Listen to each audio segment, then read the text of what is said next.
No money, no gas. Ukraine's Naftogaz says it has sent $1.5 billion to settle its debt. Russia's Gazprom, on the contrary, says it hasn't received any money. The deal that seemed so close now seems so far away from a solution. The talks over the contract for gas supply in 2009 to Ukraine have ended with no agreement. The outstanding debt for the supplied gas remains. Despite Kyiv's assurances, Gazprom did not see any money coming into its account. The proposal by the Russian side for preferential supply conditions for 2009 have been rejected. It seems that some political forces in Ukraine are keen for confrontation with Russia over gas. We will continue providing supplies for consumers in Europe, as we have an operational contract with Kiev to transit gas through Ukraine. Because of the failed contract negotiations with Ukraine, Gazprom will cease supplies from 10 a.m. on the 1st of January to Ukrainian consumers. Meanwhile, Ukraine says it can't fully guarantee the transit of Russian gas through its country.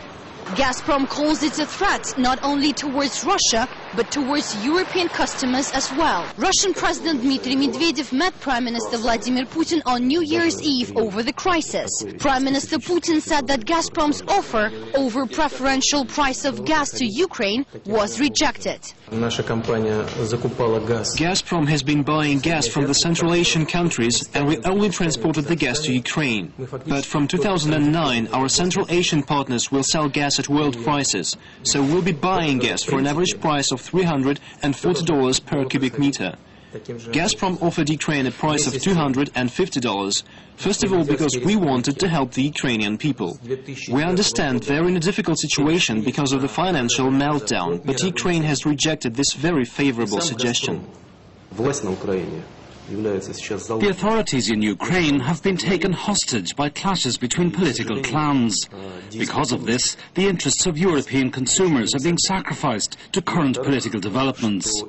I hope common sense will prevail in Kiev, otherwise Ukraine will be putting its people in a very difficult situation. There were reports the Ukrainian negotiating delegation had been ordered home. They are thought to be still in Moscow.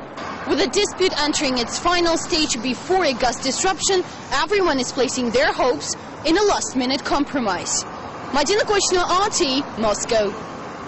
In Ukraine, however, the gas dispute doesn't seem to be raising as much concern as 3 years ago when supplies were cut off and millions of people felt the tight grip of the cold winter.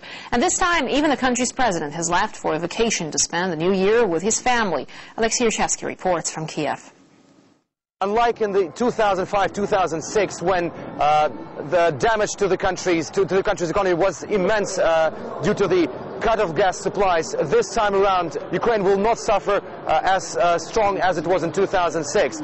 Mainly because due to the financial crisis, many enterprises have stopped working, and as long as Gazprom is supplying Ukraine with mostly the industrial gas, those enterprises are not using this gas anymore, and that's why Ukraine now possesses enough reserves, according to the officials, as they say, to survive until the end of the winter period, which in Ukraine is about the mid of April. At the same time, the so-called residential gas, which is used to bring heating to the homes of residents of Ukraine, officials say that Ukraine has enough gas for that to survive even more than the winter.